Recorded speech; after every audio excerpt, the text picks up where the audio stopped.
Welcome into a special edition of Hurrdat Sports Live. I'm Ravi Lulla. That's Kenny Bell. We're presented by Centris Federal Credit Union. As always, don't forget, whether it's a mortgage, savings, car loan, whatever you need, Centris has you covered. CentrisFCU.org. You can see all their products, services, and most importantly, talk to their experts to find the right fit for you, no matter what your financial goals are. It's CentrisFCU.org, equal housing lender and federally insured by NCUA. Kenny Bell, how are you? I'm doing well, Ravi. Better now that I'm with you, bro. Man. Honestly, Ravi, I didn't know we were going to be such good friends. It's been like, what, 5 months of us kind of just kicking it? I mean, not even, when did you start? Like March? March, yeah. So yeah, like 3 months, basically. Man, time flies when you're having fun. I think it goes backwards. It's not supposed to feel like 5 if it's only been 3. Never mind. It's been way shorter than that, 3 weeks. We just met today. Yeah, just met. No, it's been super fun working with you and getting to know you a little bit. Honestly, and we can just jump right into this. I had no idea what to expect when I met you. Like, I think I was in on the interview with like you, me, Sasha, Gorman. Oh yeah, back in November you were saying, like, when I first came in. Yeah. Like the very first time you came in. Yeah, I was wearing my suit. Yeah, you're suited and booted, dressed to the nines. I feel like such a dunce. Like I showed up here, and this is a great place to work, but I showed up like in a full suit because I was getting interviewed, you know. And yeah, I got out of the elevator, and Gorman goes, "Did you wear that for us?" If it makes you feel any better, the first couple times I came up here too, before I like even worked here and I was starting to get like podcasts going and stuff, I wore like a sport coat. Like I did the whole thing. And Gorman's like, "Do you just always dress like that? Yeah. Or is that?" And I was like, "I don't know. Like, what's the vibe?" I'm just trying to figure it out here, which I tend to overdress a little bit sometimes. You like to look nice. I do. Yeah, but I was also like quickly figured out the vibe here. I was like, oh, it's a little more relaxed than that. Back, yeah. But no, I had no idea I had never met you. Had no idea what to expect from you. And like in the interview, I didn't get like a real good sense because, you know, it's a weird context to meet somebody, right? It's not having beers at a CWS game. That's for sure, right? Workday. Yeah, workday. But no, so it's I had no idea what to expect, and everybody I talked to that had like met you and they're like, "Oh, he's such a nice guy, whatever." And I was like, I don't know, like I just met this guy. I have no idea, but I do feel like we like hit it off and become fast friends. Yeah, definitely. Like, and it's been super cool. So, like, first I want to start with like, how did you get here at Hurrdat Sports? Like, I know people like you're a beloved figure in Nebraska football history. Oh, I appreciate it. And like there is, especially to friends of my wife who get mad every time we hang out. Shout out Jamie. Yeah. But like I know people are like, okay, you played for Nebraska, played in the NFL for a little bit. Like, what have you been doing since then, and like how did you end up at Hurrdat? Yeah. So I got drafted by the Bucks, got bounced around the NFL for a little bit, poured some coffee for 4 years. Then after that, I was working at a company called NCR, and I was selling point-of-sale systems into like hospitality. Yeah. And I started March 1st of 2020. And yeah, like terrific time to start a new career. Great time to start selling point-of-sales into hospitality. Retail. At retail. I mean, business was booming. So it was a great time for hospitality. Yeah, so it was nice to get my teeth kicked in for 11 months there. In my first like real job ever, I was like, this life's got to be better. You're like, I don't think I might not be cut out for this. Yeah, oh my God. What's the kid from Treasure Island? He's like, gotta be something better. Something better. My God. So was that a Muppet Treasure Island reference? Dude, my dog. I love that movie. All timer. I don't know why I just thought of that. Good old Jim. Anyway, so after that, I went to work for a company called One Technologies, IT sales. Yeah. And I set up Colorado as a territory pretty well. In 2022, my boss at that company asked me if I could do the same in another territory. I circled Nebraska. Yeah. I love it here. Honestly, I love living here. The people are great. And Omaha is a quiet, like a sneaky, big business city. Yeah. You know, a lot of people don't recognize that. So I moved out here in 22, and I was working for them still, and I was setting up this territory and still managing some pretty big accounts back home. And I just like hit in October of last year, I just hit the wall. And I was burnt out, and I called my boss. I was like, hey, I love it here and I respect you guys, but I need to find something, different. And at that time I was going to take a full year off and just go ski, snowboard, travel a bit. And after that, it was like 3 or 4 weeks later, Sasha Durkin, our head of the sports team, she asked me if I wanted to get lunch, and I said yeah immediately because I had loved Sasha. Yeah, Sasha's great. Yeah, like I had known Sasha prior from like Big Ten, me working with Big Ten content creation and just seeing her around the stadium and sporting events all the time. So I was like, I thought she just wanted to catch up. I was like, yeah, absolutely. And that's when she brought up, at that lunch is when she brought up Hurrdat. And I was like, man, I hadn't really thought of it. And I wasn't really too familiar. I was familiar with the sports coverage side of things, but I had no idea about like the agency side and everything else that we got going on. I mean, I was really impressed. But yeah, she asked me to come up and meet you guys in that November. And then after that meeting, there was really no question if I wanted to work here. I had, meeting you, meeting Gorman, meeting Bill and Sasha. It was a perfect fit. And I mean, ever since March, I mean, I'm drinking from a fire hose a little bit. There's a lot. There's a lot going on. There's a new industry, but man, what a team to join. Well, and especially because they kind of have you. Obviously, you got your feet in sort of both sides of the business, right? You've got obviously the sports side of things, and then you've got some stuff on the agency side as well, where you're helping out with some accounts and things like that. So like you talk about drinking from a fire hose, you've got a lot on your plate. Yeah, it's a lot. So it's a really unique position that I get to play here. Yeah. I get to work with the sports team and do podcasts and go to the games and CWS, and I'm going to be covering volleyball, football, all that. So I'm really excited about that. But then on the agency side, I'm being put in front of like, some of our big customers and hosting different events and doing that kind of stuff and selling our entire playbook, as far as the agency. So it's a great opportunity, especially with the network that I've been fortunate enough to build over the past 15 years now. Oof, I'm geriatric. 15 years. Hey, I'm going to my 20th high school reunion in like a week and a half. Man. Like, you want to talk about feeling geriatric? I'm like, oh, that is rough. Another COVID story. My tenure got canceled. Oh, yeah. Yeah, so we couldn't do it. So just this past like summer, couple months ago, we had our 15-year reunion, and it was funny to see all my like classmates because Boulder's a small town, relatively. And all of those kids that I went to high school with, I went to elementary school, middle school with. So seeing all them with their kids and stuff, I'm just like, whoa. Life comes at you fast. It comes at you pretty fast, man. Comes at you fast. Yeah, because people ask me, when was the last time you played? I'm like, well, for Nebraska, it's 11 years now. Yeah. Like 2014 was my last season. Yeah. So it seems more recent. It does. Like it does it feel, really feels more recent, but 11 years, man. Like that's. Yeah. And then you spent 4 years in the league. Yeah. Is that right? So, I mean, you're talking, 7 years now? Yeah. Since you played? Since I played. Oh, yeah. Since I played, it would have been January of 2019 was like the last time I was playing because I played in the Alliance of American Football. Oh, yeah. That's right. Salt Lake Stallions, and it was like me, DeMornay Pearson. Yeah. Yeah. Who else was on that? You got that little Utah-Nebraska connection. T. Newby was on that team, too. Oh, nice. Yeah. There you go. So, we had some good dudes. We had some fun during that, but that obviously that went bankrupt in our 8th week. Yeah. Which is, that story was crazy, man. So I'll dive down real quick. So we're sitting there like in our offensive meetings. I'm sitting there. This is the AAF, not the NFL, right? So I had my phone on me. Like it's a way different, a little vibe. different, like way different vibe. So you're telling me you didn't have your phone during NFL meetings? Definitely not. No, definitely not. There's no phones in NFL meetings. I was sitting there, and my phone's going off, like going crazy. So I'm like, something's going on. So I look at my phone, and a bunch of my buddies and like my family are like, "Oh, I'm so sorry," Yeah. I'm like, "What?" And they send me the link on Twitter, so that's how we find out that. Yeah, and you're like presently in a team meeting. I'm in our team meeting, our offensive team meeting, planning for our game because it's Thursday. We're getting ready to leave for Atlanta that afternoon to go play in Atlanta. Yeah. And I stopped the meet. I didn't stop the meeting, but I go, "Hey, coach, like." I think our season just folded. Like, I'm not trying to be dramatic. Like, do we still exist? Like, I don't think we need to do this anymore. So he's like, what are you talking about? So I showed him the news clipping, and then he goes and tells our defensive coordinator. And then next thing you know, like, our head coach and our GM come in, and they're all sitting there. And then they tell us, like, all right, the league is folded. We're not going to be able to pay you. You can't stay in this hotel because we can't pay for the hotel.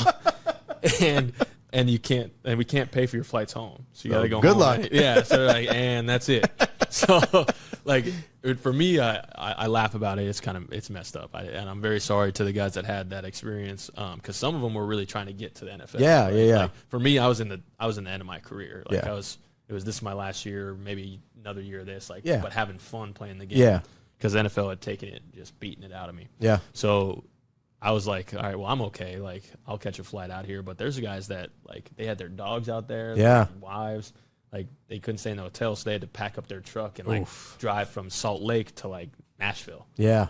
Like across the country. Yeah, so that was a tough experience. I always wonder about, like, the vibe of leagues like that, right? Yeah. Because you've got, it has to be, like, a really wide range of experiences, right? Like, you've got wide. yours where you're like, I'm kind of over professional football, Right. but I kind of still want to love the game a little bit. And get paid for it. Yeah. Like, I don't have a real job. Right. It's better than selling a point of sale system into Right a before restaurant. COVID.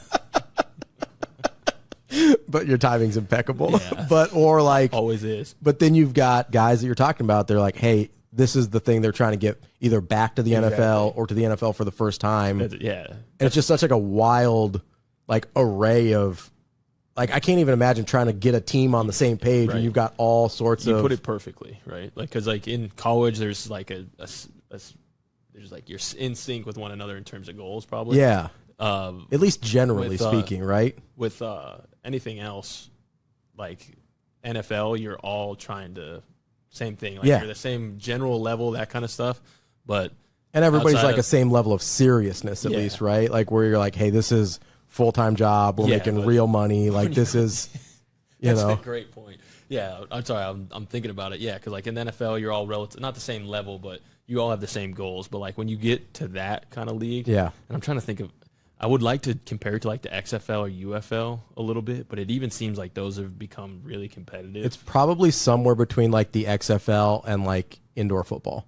That's there you go. It's probably like somewhere in the Yeah, middle there. Indoor's a good example. Yeah. Right. Because I mean, back then, like the guys were at the AAF, we were getting paid like not crazy money, Not NFL money, not but NFL like, money, yeah. but it was gonna be a six-figure Yeah. take home for a season. So it was very much worth Yeah. your while. But yeah, there was the difference between myself, who at that time I was 20, probably 6. Yeah. Yeah, 26, 27. Like I was an older dude in the Yeah. locker room. Like I really was. I was a veteran. Well, and you had real NFL I had experience, NFL experience, which is probably somewhat unusual right. on the team. Yeah, honestly, it was. Yeah. There weren't very many guys that had played in the league and been in training camps. Yeah, you like know, multiple years. Yeah. And yeah, but there was guys like me, and then there was guys that were like fresh out of college. Yeah. You know, like a smaller school that felt like they didn't get a real shot. Yeah, And like D2 guys. Right, like, and now they're there to prove that, like, in our practices. Yeah. And like that doesn't gel with like guys like that were like me, right? You're just kind of like, hey, I'm hanging on for a little bit I longer. was like, whoa, youngster. Like somebody's just like trying to hit a little too hard in practice. Take it easy, man. You don't got to prove it to me. So It's almost like the professional version of walk-ons, where it's like, I need you to chill, buddy. Like, I respect the grind. Like, trust me, I respect But it. like, easy, Rudy. Please, Like, chill. Yeah, please, just to hit someone else, not me. I'm geriatric. My fingers hurt. Your back's about to hurt. Back's gonna hurt because you're gonna run Oklahoma drill with the linebackers.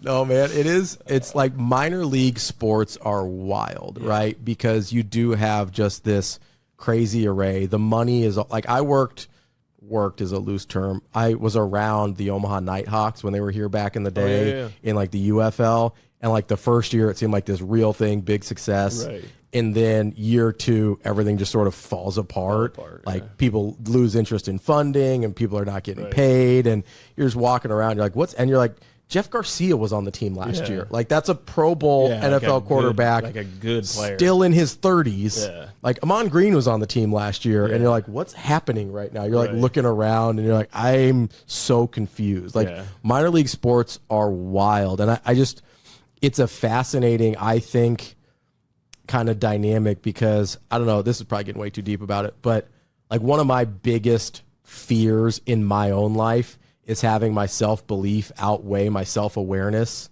to a point that I like people look at me in a way that's like, what is this guy doing here? Like, what are you even doing here? And I feel like minor league sports is like a huge breeding ground for that. Yeah.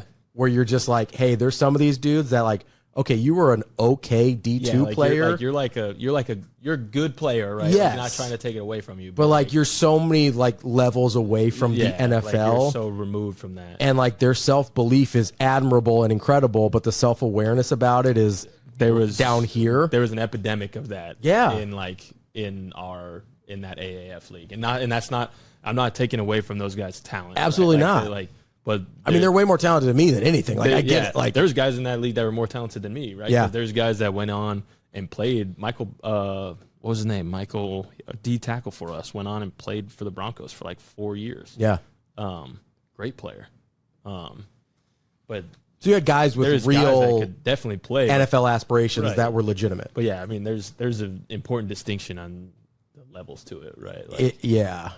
And I always find like I'm fascinated by these like offshoot leagues and minor league sports and things like that, just because there is you've got guys that go on to play for the Broncos and have like impactful careers, and you have guys like you that spent real time in the NFL, and you have guys that, I mean, honestly, it reminds me a lot when I was coaching NAI basketball, where like I'd go into these living rooms and recruiting people because I was one of the main talent evaluators for high school kids, right. And I'd go in and they'd be like, oh yeah, like have you ever sent anybody to the league? And I'm like, brother, my brother in Christ, this is NAI basketball. That's like what we're talking about. And honestly, I got to the point after a couple years of kind of like hemming and hawing around the question, be like, well, you know, like if you're really good, you might transfer to a D1 and then you get to whatever. Yeah. After a couple of years, I was like, I swear to God, if you were going to the NBA, I wouldn't be here. I wouldn't be sitting in your I would not be in your sitting here. That would be a waste of both of our times. I wouldn't disrespect you like that. And I wouldn't disrespect me like that, right? Like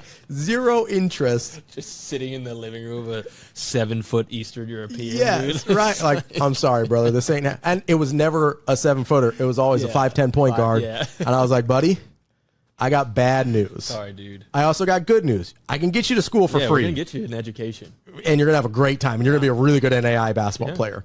The bad news is, unless you grow 6 inches between now and the time you turn 22, the league is not in your future. Yeah.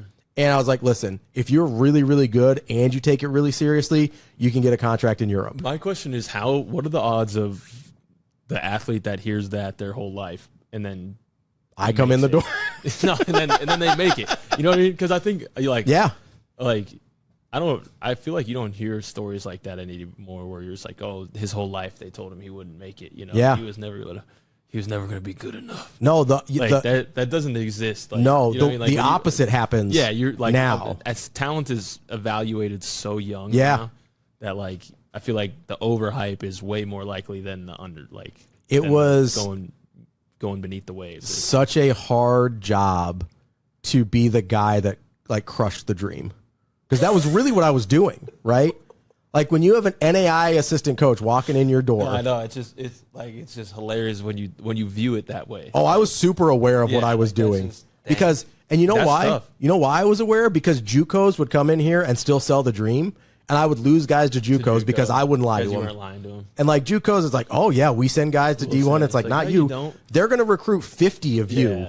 And the best 10 are going to play, and they're going to forget about the other 40. Yeah. And you're going to be calling me in December because you haven't seen a minute all year and be like, hey, you still have a spot? And I'm going to have to say no because we don't, because I had to move on. Yeah. Right? But that's that's where I became hyper aware of it, is because you do always have somebody selling the dream. Yeah. And I was there selling reality. And frankly, at 18 years old, I wouldn't want to hear reality. No, I'm 33, and I struggle wanting to hear reality. Dude. I'm a 5'9" Indian kid who like couldn't hack it on my high school baseball team because there was like 91 guys on that team. Like I wasn't going to make it, and I still thought you're self-aware then. Like, well, I start how not then I wasn't. I am now. I can look back now and be like, oh, I was topping out at like 84. That probably wasn't going to get me to the bigs. Yeah. But at the time, I got to like 20 years old, and I was like, oh man, if somebody just gives me a chance.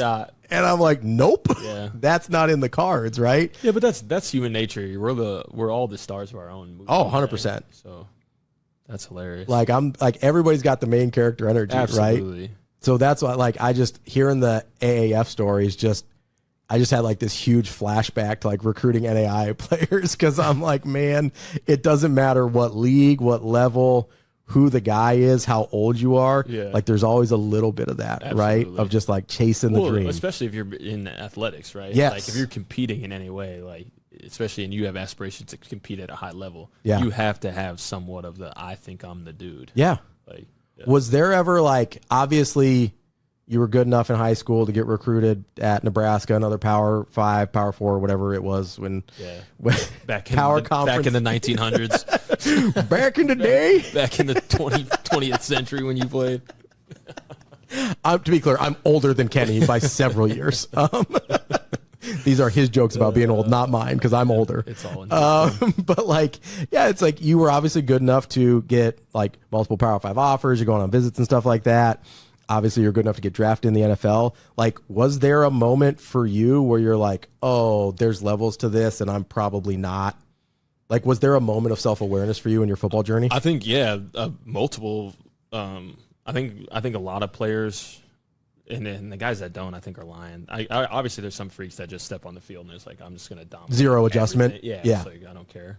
Those definitely exist. I've played with a few of them. Like Randy Gregory? Yeah, it's like Randy Gregory. Played with a few of them. My freshman year, I got redshirted, and every single day I had to practice against All-American secondary with Prince Amukamara, Alfonso Denard, Eric Hagg, Dijon Gomes. I mean, all guys that got drafted. All guys that were drafted played in the NFL. An All-American in there, all conference players. It's like that 2010 defense was just stupid, incredible. Yeah. We had just lost Sue, but I mean the D line still was like Pierre Allen, Jared Crick, like they were just disgusting. They're very violent, very violent individuals. They chose violence. Like, well, Levante was still on that team, right? As linebacker. Well, Boogie had just got there because 2010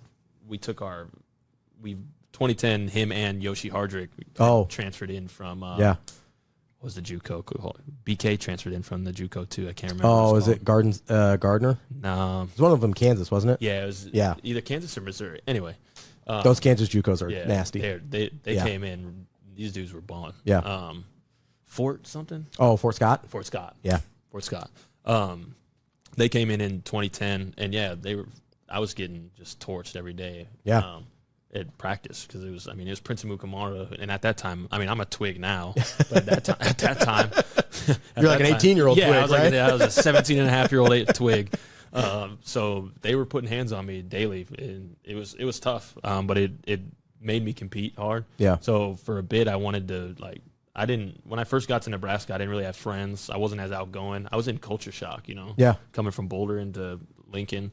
Which people don't really think about that from Colorado, right? They don't. They think when you're coming from Miami, they're like, culture shock to Nebraska. But they're like, oh, Colorado, it's a border state. But, it's a lot different.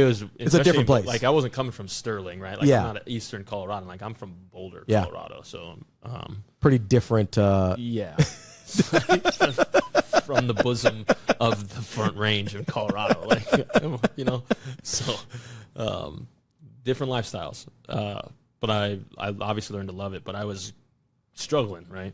And I was ready to go home. I wanted to go back to Colorado, but back then, if you transferred, like you sat. And not only did you sit, but you lost a year of eligibility. Mm-hmm. So, especially because you already redshirted, so you couldn't burn that again. Yeah, I was like, not an option. Yeah. So, but yeah, I would say that freshman year is the first whoa, this is different. Like come to Jesus moment. Yeah. Yeah. But then I started making plays and I started getting better and I started developing and I started getting stronger and it gave me confidence. Right? Yeah. So I was one of those guys that grew into that. And then just throughout my career that grew and grew and grew at Nebraska. And then when I got to the league, I'd never thought that I couldn't play. Yeah. It was never like, now there was guys that were complete freaks of nature. Yeah. Right. It was the NFL. I saw guys, my first wide receiving room was Vincent Jackson and Mike Evans, yeah. Like, just two. I mean, Mike Evans is like an all-timer. Yeah, like they're. I mean, and Vincent Jackson's a freak. VJack He's was a freak too. Yeah. R.I.P. Love you, VJack.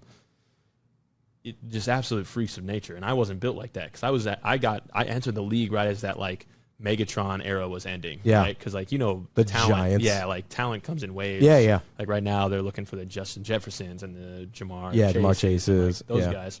The fast can get open, which in an era I would have excelled in. Yeah.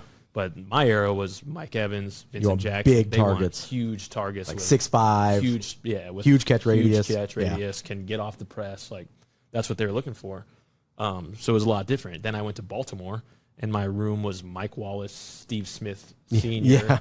Like, ridiculous. Yeah. And then I left Baltimore, and I went to Denver, where my room was Emmanuel Sanders and Demaryius Thomas. Yeah. So the talent that I was surrounded by was incredible, but I never felt like, oh, I can't do this. Yeah. You know, I performed well. I just couldn't stay healthy when it mattered. You Yeah. know? If you get injured, you tear a muscle during training camp and just next guy up. You're not making the team. Yeah. You know, it's not like college where they're like, hey, we invested you, we'll take care of you. No, it's like, we need a body. We need a Let's body go. now. Yeah. Like, so good luck. We'll fire you, get healthy, you can come call us later. Yeah. I mean, you can play through bruised ribs or you know, fractured something. Those things you can push through, but like when you tear a hamstring or you pull a hip flexor, like you tear an oblique, you're not playing wide out. Playing wide receiver. Not an option. Not an option. So that's what happened to me every year. You know, my rookie year, I got put on long-term IR because Lovie Smith, I pulled my hamstring. Well, it was like after our second game, preseason game, I pulled my hamstring during a kickoff return at practice, and he came up, and we were at our like last game. It was down in Miami. He came up to me on the sideline. He goes, "How's that hamstring feeling?" And I go, "I'm great. Like, I'm gonna be ready to go in like 2 weeks, so I can play in the season." And he goes, "No, I think it's looking like that thing really hurts right now, and you're gonna need a full season." And I was like, at that time I was a rookie. I was like, "What are you talking about?" Yeah. Like, no, I want to play football.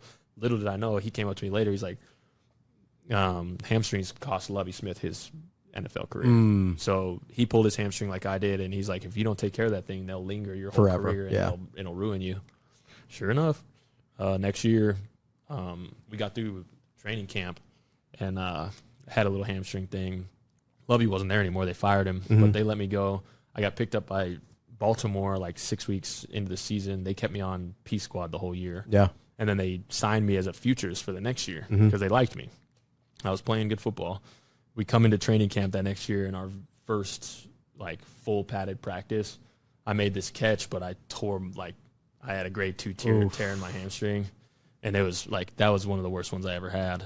And after that, the Ravens were like, "Stay here in Baltimore and train, and we'll bring you back." They liked me, so I did that. They brought me back. I stayed on their P squad like that for 11 weeks, 12 weeks to end that season, the 2018 season, 2017 season. And then like there was a great opportunity for me to get activated at the end of the year. Some guys were down and out, and they activated the rookie Quincy Adebojo out of Ole Miss. Good player, like good dude, like. But I had been there for 2 years, and I was like, I felt like you felt like you had earned it. I had earned a spot. And that roster, you know, I had earned respect on that roster with the guys. So after I went and told Harbaugh that I wasn't, because they all brought me, you know, you do your postseason like your exit meetings, your exit interviews, and they're like, "Hey, we can't wait to have you back next year. We're gonna have a spot for you." And I told Harbaugh that I was going to Denver. I was like, "Hey, I'm not gonna sign with you guys," and he was furious. He said some things that were like rivaled Bo. I was actually impressed at how mean he was. But yeah, so that was the end of my time in Baltimore. Went to Denver, started training camp, and tore my oblique in Denver's training camp, and that's when I got fired from there. It's so funny to hear, like, because we talk about professional athletes, like, oh, they got cut or they got released or whatever, and you're like, I got fired. Yeah, I like saying I got fired. It's a job. It's a job. And they're like, you're not getting paid anymore. You're fired. You can say you got cut or released or whatever, but you got fired. It's just so funny to hear it put in like normal people work terms. You got fired. It's like in a way meaner way. They do it in front of all of your coworkers. Deuces. And they make you bring your laptop and shit. And not only that, you're like in front of, man, that's always tough. So they call it the Reaper, right? The NFL, the Reaper. Yeah. Man, you try and like not make eye contact with those dudes. Like, because late in camp, you know, the Reaper's just like standing at like at your locker or at the locker entrance. And you think if you don't make eye contact, they'll change the decision. Like if I don't look at the butcher, he won't chop my head off. If I don't make eye contact, I'm cool. So didn't work out for me, but it was Yeah. So you brought up Bo. I got to ask, right? Because I think this is one of the things that Nebraska fans have like the most curiosity about is like what Bo was actually like, right? Because we see the exterior, we see the sideline rants, we see, you know, being surly with reporters and little scrums. We sometimes hear leaked audio tapes and whatever. Yeah, like, what was playing for Bo actually like? Because it seemed like the love he had in the locker room versus how people felt about him outside the locker room was maybe one of the biggest disparities I've ever seen. Like, it was kind of crazy. It was huge, right? Like, I'll preface this with, like, I don't think Bo did himself favors. You know? Sure. Like, with the way he acted. Image, with the image, with the media. But Nebraska is very unique in the sense where you need a head man that can, like, wear the mask with the fans. Yeah. You know what I mean? Like, that can be all-encompassing and has the energy to, like, pour into the fans, while also, like, being a strict, you know, like a hardline football coach. Yeah, like a old school hard football coach. Like, those guys don't really exist. It's anymore. pretty rare. Like, I'm trying to think of even any coach in history. I guess T.O., but like T.O. wasn't like. It wasn't like a yeller. It wasn't like a yeller, like a hard. Like Belichick? Belichick, maybe. Yeah. Like, kind of, but Belichick's. Harbaugh kind of seems. Both the Harbaughs seem pretty old school. A little bit. But Bo was like a no nonsense kind of guy. So like, if he, you know, when the media is saying stuff that he doesn't like, and like he's not the kind of guy that's going to shy away from that. Right? Yeah. Like, have you ever been to Youngstown, Ohio? I have not. I don't plan to go. Let me tell you, folks, these people don't mess around up there. I'm telling you right now. It's a hardened type of human that comes out of Youngstown. Yes. So I recognize like the like how he came off. Yeah, like like the appearances of it. However, like there was no one that was more in our backyard, like cared about his guys more. Yeah. Right? Like now, if you this might right, wrong, or indifferent, if you weren't bought into our program and a part of like our group, and we knew like it's easy to tell the guys that weren't. Yeah. I could see how you could feel very jaded. Yeah. You know what I mean, and that you're not cared for because to put it simply, we didn't care about you. Like, yeah, I mean, you know what I mean? So if you're not riding with us, we're not riding with you. Why would we? Right? Yeah. Like at that point, we were so indoctrinated, I would say, like into the program, into what we were doing, into our mission, into our belief, that nothing else mattered. And that, I know that sounds crazy, but that's what it takes to be. Yeah, like when you're like siloed off like that, like that's what it takes to be a good football team. And we weren't even great. We were good, very good, darn good football team. You weren't going to roll your helmets out there and just beat us. Yeah, like, we were a good football team. We were tough. We played hard, and you know, did we lose big games? Absolutely. I'm not going to sit up here and pretend like we were one of the, you know, Huskers all-time greats, but I think we played football the right way, and on top of that, we had dang good young men. Yeah, we got the kind of guys that come back. We saw it with Team Jack last week, right? Right. Got the kind of guys that come back 10, 15 years later to raise money for pediatric brain cancer in a state that they don't live in. So, I'm very proud of that. But yeah, sorry, I digress. No, from absolutely. what you were saying about Bo. Bo brought those kind of guys in. Sure. Right? That like we'll fist fight you. And I think that's a testament to like kind of what we were talking about though, of like the two sides of Bo. Yeah. Right. Like obviously he wanted a certain caliber of human being. Absolutely. But he also came off like a raging psycho half the time. Like I don't know how else to put it. You know. Most of us, but if you look back at those teams, I'd say like 80% of his teams were exactly like him. Really? Right. Like because. I think a lot of people don't realize, like, I'm a little bit crazy. You know, like, I don't. I know that sounds ridiculous. I think you're a different kind of crazy than Bo. Like, yes. But, like, you don't play football for that long. If you're normal. Like, if you're a normal person. You know what I mean? You're like, no, I want to go get my head beat in some more. That seems fun. You're not normal by any means. Crazy might not be the best description of it. But, yeah, like, I could see how it seems like he's a lunatic. One, he was incredibly passionate, and two, he just demanded excellence. Yeah, right? Like, and it's one thing to say you demand excellence, but to actually demand it in every aspect, is a whole different ballgame. So I respect Bo, and I appreciate him. I love him to death.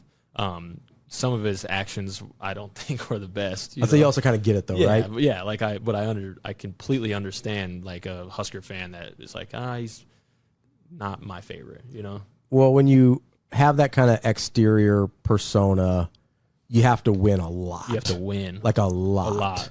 Like Saban levels of winning to kind of. Well, you can't lose back-to-back Big 12 championships and then get blown out in the 2012 Big 10 championship. Yeah, right. Like it just can't happen. Think how different the narrative, not only around Bo, but around Husker football is. Right? If you even get one of those, if one of them, but I mean, we had 09 and 10. Yeah, I mean, you had Oklahoma in the bag. Right. I mean, Texas too. I don't want to say we had, but like it's hard not to win a game when your defensive tackle is just dominating just wrecking everything. When your D tackle's playing the greatest game of football anybody's ever seen. Yeah. You know? So shout out 93. You're a monster. Yeah. So the narrative around those, Oklahoma, he gets more leeway too, right? Yeah. I mean, well, you're up 17-3 or something. Yeah, 3 scores, I think, on Oklahoma at one point. Halftime. Right? So you've got, like, he gets way more leeway with his exterior behavior if he gets one of those, right? I do think it's, I call Nebraska one of those, like, run for governor jobs. Like, you almost have to be part politician to be the head. Well, you have to be the football coach part too, right? Yeah, but part of you has to be, like, it's like Texas, Bama, Blue Bloods, Nebraska, like some of these places, you have to be basically like out there shaking hands, kissing babies as much as you are doing the football stuff. But you're the highest paid. Yeah, you're the highest paid official in the entire state. Yeah. So I would say you are a politician. Yeah, you are really. You're paid publicly. You're a public official. Public official. Yeah. Yeah, you may not have to win an election, but you do have to win the popularity contest. Yes, you did. And to be honest, I think a lot of people don't realize you did win an election. Yeah, it might not have been a public one. But behind closed doors, you won an election for sure. There's plenty of guys that don't get opportunities for reasons that are not because they not don't know football ball. related, right? And that's honestly, I think that's the thing that is the hardest thing with Bo is I don't think he ever, and I obviously don't know him. But like it seemed like he never got that was part of the job. No, I genuinely think he did get that. That's part of the job. He just didn't care. He had no interest in it. Yeah, I think it played into. I think it had a lot to do with him feeling like it doesn't matter, like it will never be enough. You know what I mean? Yeah. Like that's what his whole thing with that recording was. Is like wait till I leave. Yeah. See how this goes. Yeah. It wasn't. I never took that as like a pompous like I'm so great. Whatever. So great. Yeah. That's not the kind of guy Bo is. Like I'm like, but he's also not the kind of guy that like believes that he's not like lacks confidence. Yeah. Like you know what I mean. I mean you can't in that job. You can't. So I think his whole thing was people don't understand the powers at play. Yeah. Right? Like how many moving parts and how difficult it is to get everybody on the same page. Yeah. To have a winning standard. Yeah. And unfortunately for us, we've found out in the past. Yeah, we effed around and found out. We found out the hard way. I mean, really, that's. But, with that being said, I'm really really excited about Coach Rule. Yeah. And where we're headed right now, and the staff and the culture that we've got down there. But yeah, it was tough, and that stuff you can tell it doesn't come and go. You know what I mean? Like you got to find it, and then you got to hammer it home for generations. Because look at Alabama right now. Yeah. I mean, if Kalen DeBoer doesn't make a college football playoff, they're going to fire him this year. Yeah, absolutely. And he's a great football coach. He's a great ball coach. Like like anybody in the country would be thrilled to have Kalen DeBoer. Yeah. And if they don't win 10 games and make the playoff, like he's going to get fired for sure. Which bums me out because and what a tall task too. Yeah, to follow Saban. Like, what are you doing? And in a conference that has completely changed. Yeah. Now everyone's getting paid, and everyone has a lot of dollars. Yeah, the playing field has leveled quite a bit immediately. Yeah, like it's like it's all above board now. Yeah. Oh shoot. Yeah. We don't have this crazy advantage. I'm gonna retire. I think I'm about done here. Most Pete Carroll thing ever. Oh man. I think we're cool. What time is it? Yep. I think it's about that time. Before we get into, let's take a quick break here because I do want to get your thoughts on Rule and this year's football team and kind of how you think things are going into year 3 of Nebraska football. So let's take a quick break. We'll be right back to talk a little Nebraska football with Kenny Bell.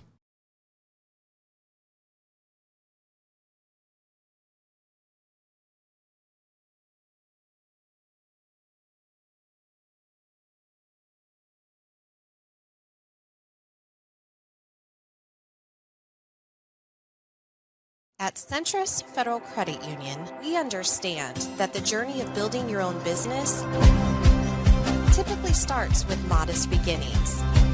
With a little help from our team of experts and small business loan offerings, you can take your vision and transform it into a more concrete reality. Centris Federal Credit Union. We are where you are.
Went back, comes in, she makes the catch, and it's a chance for a game-winning double play.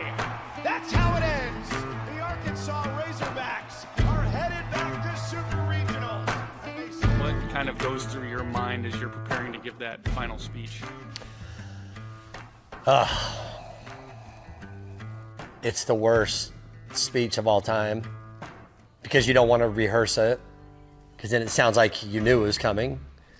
It was 12-0. Like we were kind of anticipating, okay, like this is gonna end tonight. Like nobody wants it to, but it's going to. 10, 20 years down the road, the wins and losses, you don't remember them. All the success is great and it is very memorable, and those are part of the good memories. But I think the time we have together on the bus, in the locker room, at practice, on the field, are what lasts a lifetime. You just go out there and you look those kids in their eyes and try to articulate to them how much they mean to you and this program. And then when you finish and you stand there and watch everybody, and it's hard. I mean, there's no other way to put it.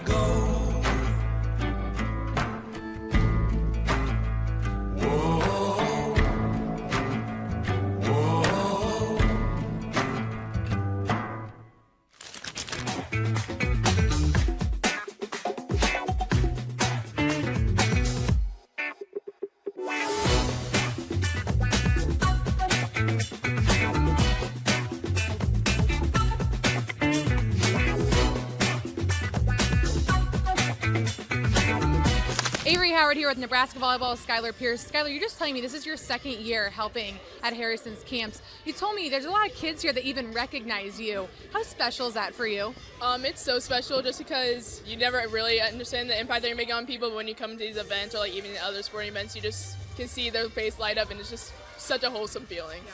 Why is it so important for you and this Nebraska volleyball team to give back to the community? Nebraska does so much for our team, the fan base, everything. Like they love our team so much. So the fact that we get to come back and like hang out with these kids that just love the sport so much and love hanging out with us, it's a really cool experience.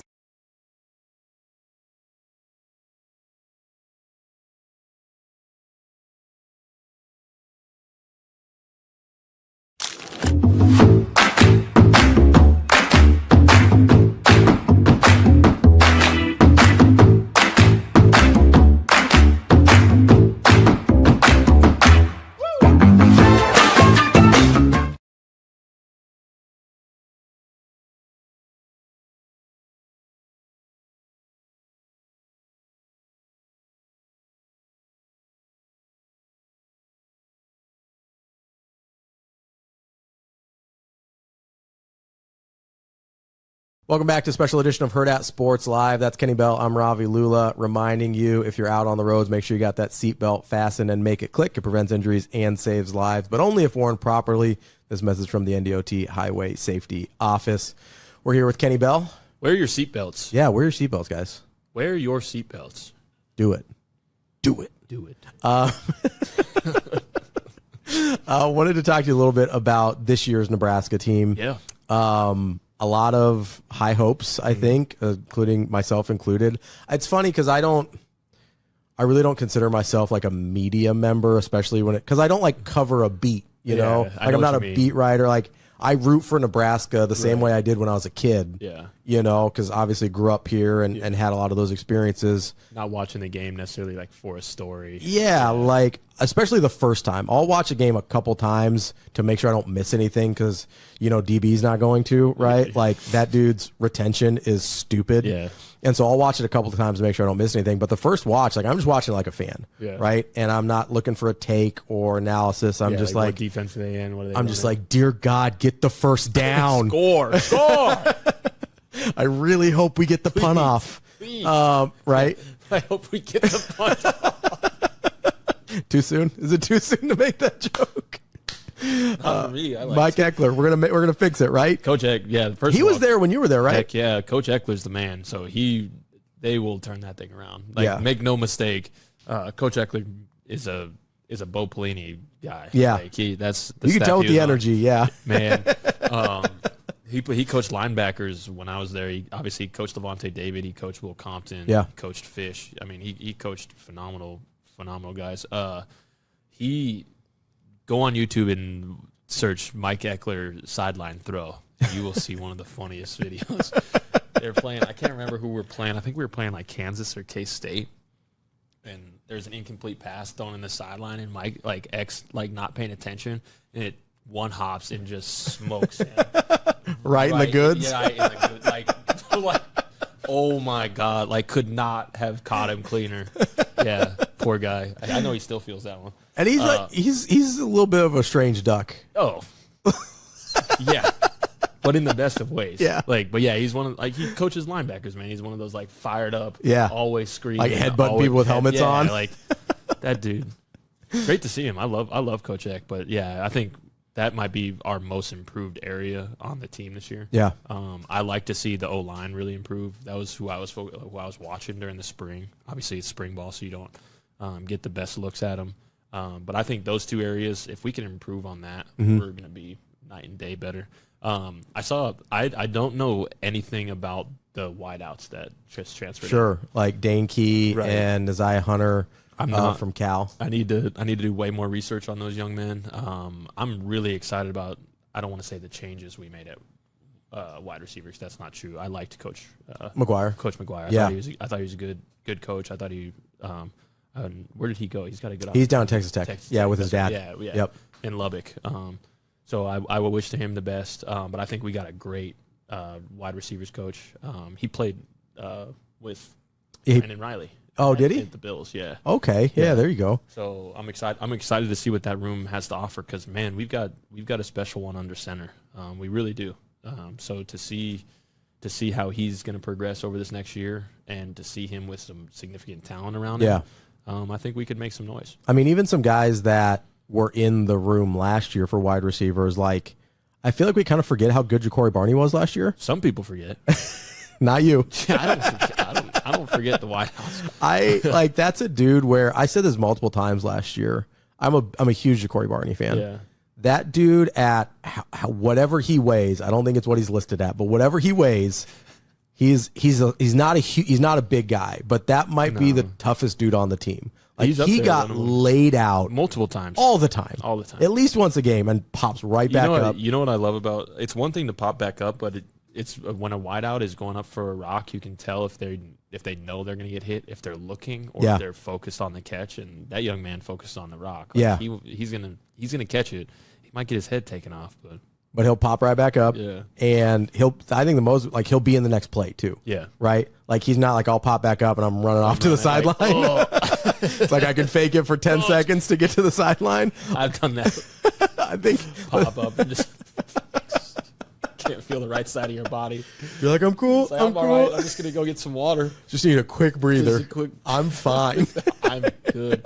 Just need some water. We didn't see Kenny for Can of another corn. corner. Can of corn. I'll be right back.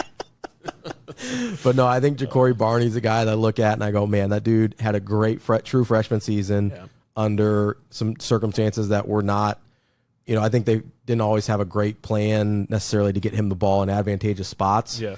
And that's one of the things where, we focus on Mike Eckler and special teams as well we should, right? If we can even get to even in special teams, that's at least 2 wins last year. Oh, it's minimum. Yeah, it's 2 wins. Right? For sure. I would say it's 2 wins. Yeah. And then, okay, so we focus on that, and rightfully so. You also have one of the greatest offensive minds of the generation now as your full-time offensive coordinator. That's crazy, especially with Dylan under center. Yeah, I'm really excited about our offensive coordinator situation. I like Sat. Me too. I think Me he's too. a good man. So I'm not here to. And I think he had some good offensive concepts too. But even if you're like, hey, this is a pretty good B+ offensive coordinator, like Dana Holgorsen's an A+. Yeah, Dana's. I'm really excited, and just the energy that Dana brings to a football field. I don't know. He just has that Coach Holgorsen has that swag. He's got swag. It's a swagger. He's got a little swagger to him. He's got that aura to him a little bit, like that OC aura. Yeah. That the coordinators usually I feel like coordinators are a lot like quarterbacks. Yeah. Like you either get super type A or super type B personalities. Yeah. Like you get a Joe Flacco or a Jameis Winston. Yeah. Just polar opposites, and there's no real gray area between them. You know what I mean? Absolutely. So, I'm really excited to see what the offense has to offer this year. But I really think if you want to win Big Ten football, you got to play great defense. Yeah, and I'm higher on the defense than a lot of people are because I love the bodies in the defensive line group. Yeah. I think those guys. I know they're not proven. I know Ty Robinson was great. This is not Ty was really, really good. Monster. We saw what he measured out at in the combine. We saw he's going to be great for Philly. That dude's going to be a monster for Philly. And they make great defensive picks, especially him getting drafted by Philly. I feel was validation of what we thought Ty Robinson was. I agree. Him going to Philly is, and the way that they're going to develop him out there. Yeah. They've got such a great culture of D-line. Yep. That dude's going to be a monster. And him and Cam Jergy are going to. Oh yeah. They're going to have some fun. Bring a little Nebraska flavor to Philly. Good for them. That's awesome. Two Nebraska country boys out there in the city of brotherly love. That's awesome. But I do think I look at a Riley Van Poppel, and I look at an Elijah Judy who was good last year. I look at I'm obsessed with Keona Davis. I think that dude's a monster. He certainly passes the eye test. So last year they did in August they did the open practice fans could come to and stuff, and so I went down there. And I'm just end up watching the defensive and offensive line groups down in one of the end zones for a lot of the time. And nothing like a good old grizzly bear fight. Oh yeah. Oh. And I'm just they were doing some contact and stuff. So I was like, okay, I felt like I was actually learning some things. And I'm like, who is 97? Yeah. Because he was killing people. Yeah. I was like, what is that? I was like, what is happening there? And he was fast and he was getting around people and he was overpowering dudes. And I was like, I like that guy a lot. So I'm kind of I'm big on the Keona Davis train. Obviously you got Cam Lenhart, who's been there a couple years now. I honestly people kind of forget about Cam Lenhart. I did. That's a good dude. That's a good dude. And he's mature now. Been in the program. Yeah, he's been in the program for a few years. And so I look at all these guys and I just go, okay, this is a room where I get you've got less than you did last year, right? You don't have a Nash, you don't have a Ty, you don't have a Jamar, you don't have an MJ Sherman, right? Right. But if I look at the individuals, I go, man, just talent wise, I'll take my chances with this group. Yeah. And because obviously Polar Bear and Ty are going to be tough to. But Nash was hurt most of last year. He was banged up and wasn't himself. Yeah, you're right. Nash for most of that year. So Elijah played a lot of those snaps. Judy did. I forgot that Nash was banged up. And so you sit there and you go, okay, I've got Judy who's already played this role a lot. Yeah, he's familiar with it. They think the world of Riley Van Poppel. If you look at Ty Robinson 2 years ago and Riley Van Poppel today, you're not going to tell a huge difference. I agree with that. That's a decent analogy. I think the progression is going to be everying, right? For sure. Because the coaching is different in there now, too. Yeah, so. You got Coach Braden in there, Coach Braden in there instead of T. Knighton, who I loved. I love T. Knighton. Yeah, I thought Coach Knighton was the man. Yeah. But like one of my favorite gifts is when we turned Colorado over and he's doing the mashed potatoes. Yeah, he the mashed potatoes down. I was like, that's and then fantastic. After the Colorado game and he does the Shador watch deal, like I was like, man, T Knight's a dog. I love that dude. Coach Knighton. But you look at it and you go, okay, it's not like Terry Braden was coaching a bad D line in Kansas City. Like that was a good group between Karlaftis and Christian Jones and some of those dudes. A great group. Really good group. One of the most dominant in the NFL outside of, honestly, Philly. Yeah, really. And so when you're talking D lines, like that's a great group. So Chris Jones anchors your D line. You're in good shape. Pretty good. Yeah, I like my chances. Pretty good. Pretty good. And so I look at the defense and I go, okay, I know there's changes, right? You got defensive coordinator change. You got defensive line change. You got new guys in different spots.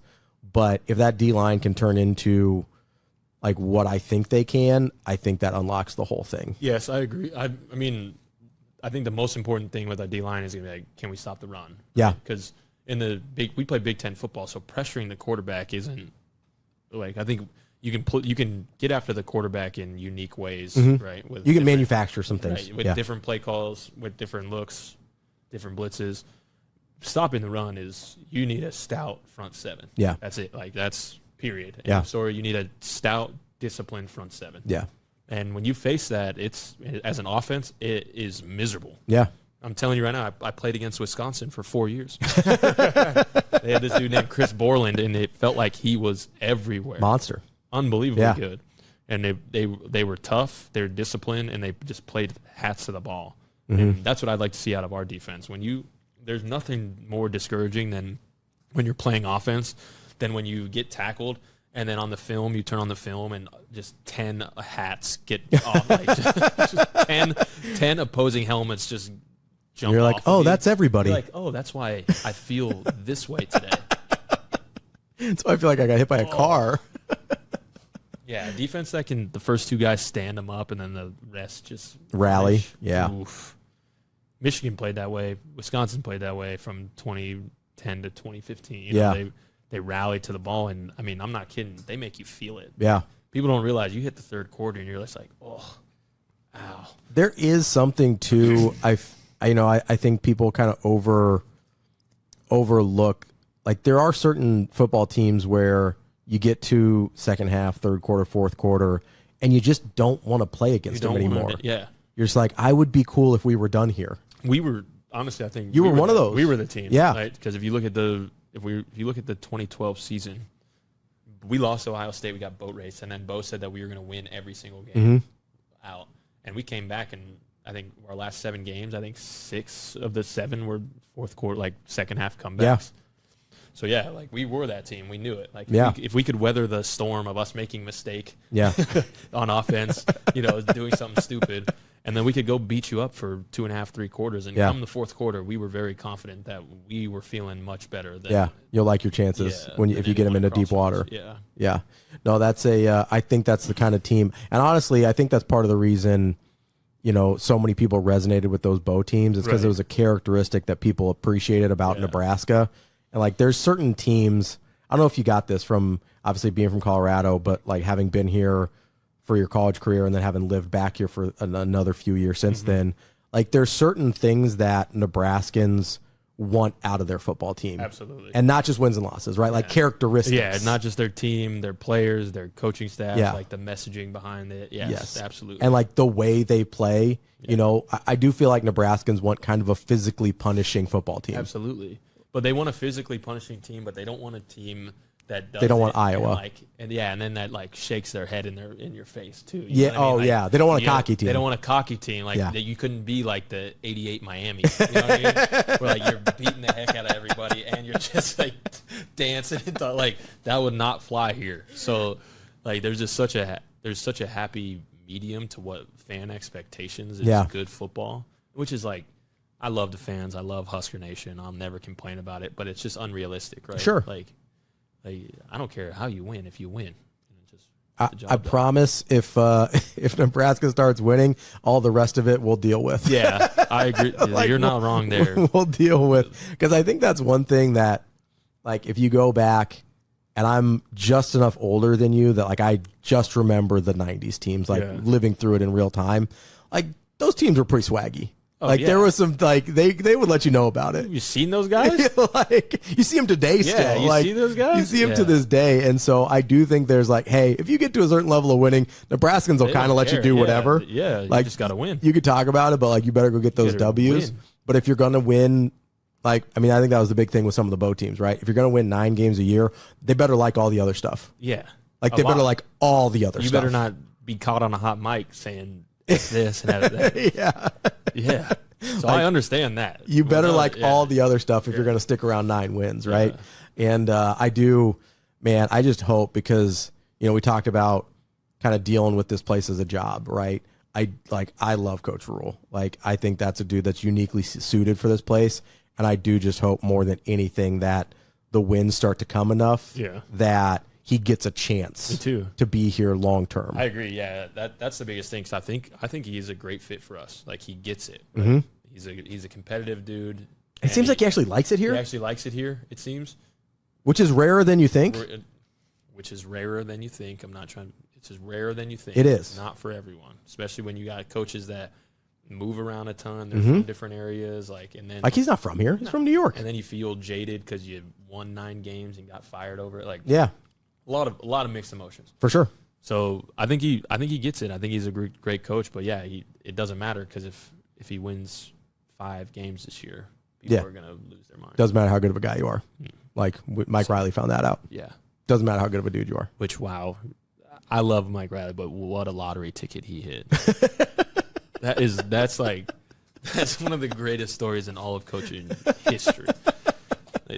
His phone rang and he for sure thought it was the president of Oregon State to fire him.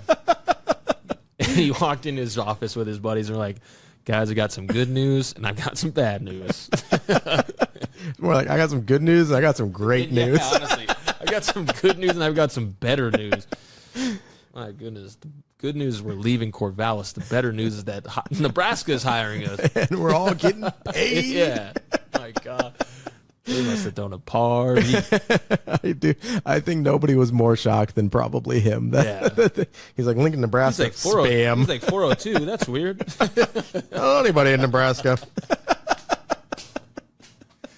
He's lucky that he was, I mean, that is, you know, that was a lotto tickets to the right way to put it. Yeah, that was a complete overreaction to the personality of Bo. We are changing everything that just went on here. It's like I get, but at the same time, it's like, well, we could hire a winning coach. That's like, can we hire a guy that's nice? Not career 500. Can we hire disrespect? We're talking about the University of Nebraska. Yeah. Can we hire a guy that's nice and good at the job? Yeah, and like has wins. Like he's a winner. Hey, but he coached the Chargers that one time. That was oh my God, that was brutal. No offense to Mike Riley, he's a terrific great guy, man. but like him a lot. But weird move. That makes weird move. Come on now. Well, Kenny, I appreciate the time. I appreciate hanging out. It's been super fun getting to know you the past few months. And I just can't wait to see all the cool, fun stuff we get to do at Hurrdat. Yeah, man, I'm looking forward to it. We're going to have a fun season. We got football, volleyball coming up. We got all kinds of projects. Are you still going to be doing some stuff with Big Ten Network? Yeah, a little bit. Yeah. I'll be freelance broadcasting with them. But what's so cool about them is they're like here where the team is so cool. Yeah. Like their understanding and the work that I do with those guys, like I can knock out in 2 hours before the game. Yeah. Like, so, it's going to be a busy season, but I'm really looking forward to it. And I get to cover volleyball this year. Yeah. Which I'm hyped about because, like I'm at all the volleyball games as a fan anyway. Yeah. So, to get to cover those with Anna and Avery, I'm pumped up. And I know our boy Rico's trying hard to get on that volleyball beat too. Of course he is. Good old Rico. Oh, we love Rico. We also love our sponsor, Dingman's Collision Center. They do a great job. Voted best in Omaha 20 years running for auto body repair. The best place to go. They've got great locations throughout the Omaha metro area to make sure wherever you are, they've got you covered.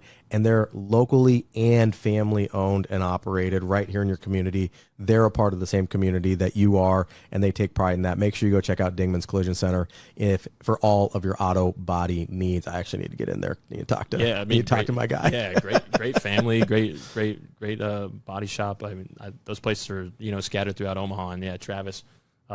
tremendous guy, tremendous family. So I need to do the same. I told Robbie I was going to get him Travis's number, and I need to do that. You got me his email, so that's on me now. That's on me now. I got to reach out. That's Kenny. I appreciate you, Kenny. It's been another special edition of Hurrdat Sports Live. Thanks for joining us. We'll be back with live shows again next week.